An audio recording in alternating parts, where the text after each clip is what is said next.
All of this can be yours for the low, low price of... What's up, ninjas? This is Owen Hempstead with the Video Spot, coming to you with another installment in my sales training series. I want to thank you for watching. If you haven't seen my other videos, please click on the playlist, give them a watch. I hope they'll bring a ton of value to your day. Today, I want to be talking about Know Your Close. Basically, what we're talking about today is knowing the difference between your pitch and your close, and knowing when to turn on that button that says, I'm now in close mode, it's time to capture credit card numbers. You know, as a key takeaway of this video, I want to say more than anything else is that you've got to have a scripted close, and you've got to build an ask into that close. It's important that you have your close scripted out and you're asking the client to move forward with you, and doing that in a number of different ways. You know, are you ready to move forward?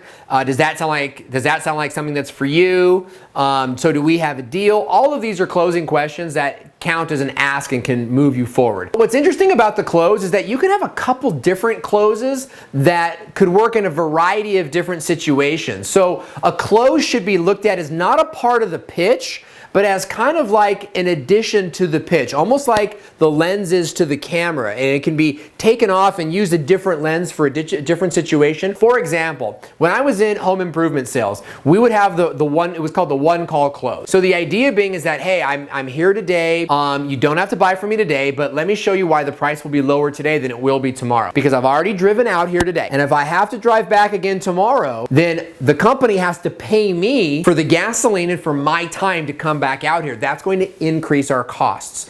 But if this is a decision you guys want to make, I can go out into the front yard and give you guys some time to think about it. When I come back in, you can let me know if you want the lower price. Right? That was my first call close. But then I would also have the dream house close. And with the dream house close, I would do something like this. Look, I can see that you guys are not in a position where you want to make a decision today, and I understand that.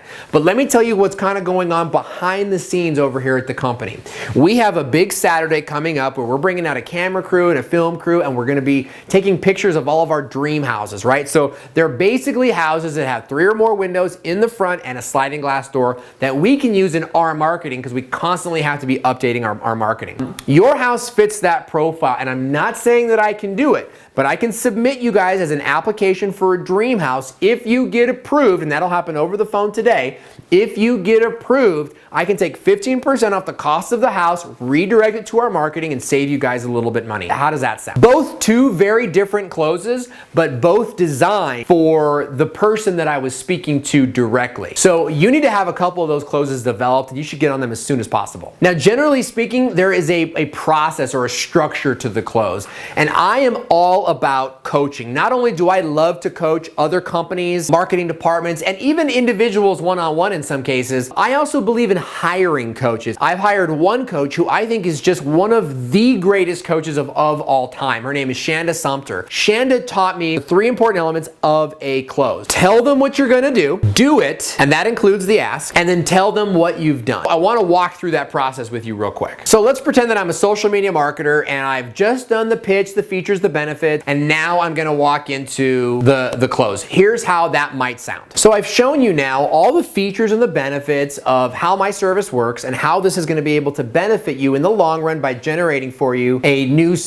flow of leads through your opt-in forms. Now what I want to do is show you how you can retain my services to construct a campaign for you, or you can bring me on as a consultant to work with you on a monthly basis. I can put this whole campaign together for you where we develop the ads, do the videos, write the content, and launch for $4,000. And I might have this on a piece of paper or something that I scoot towards them. So I've shown you how you can hire me to do all of the work for you so that you don't have to worry about a thing. Of these two, which is the one that is best suited to your personality and your business style? And you see what I've done there is I've went ahead and asked a closing question, but I didn't say, do you want to buy from me now? I simply asked her which of those would work better for her. And then I would kind of follow up with, are you ready to get started? Or does the price make sense to you? So that's all for today's video. I would love to have you leave a comment in the section below answering this question today. Do you believe that it's better to have a solid close and a lot of very different closes for the person you're working with? Or do you feel like that's somehow inauthentic? Or is there maybe like, it just feels a little bit cheap to kind of like play to the audience a little bit? I'd love to know your thoughts on that. I could go either way in the discussion. I'd love to hear from you because I love hearing from salespeople. I love hearing from professionals. It's such a nice break from some of the YouTube weenies that are out there just, you know, kind of spamming on people's pages. So I really hope that we can get a good conversation going. And if you did like this video, please leave us a thumbs up and subscribe to our channel because we're going to be posting content like this on a regular basis moving forward on sales training, social media training, video marketing training, SEO training, local SEO training, and even stuff like how to build a budget, how to manage your staff better, how to create documentation, and all these kinds of things like that, productivity tools, and a lot of great stuff. So if you like that kind of content, go ahead and subscribe by clicking the button now, and I hope to hear from you really soon. Until the next time we meet, this is Owen at the Video Spot signing out.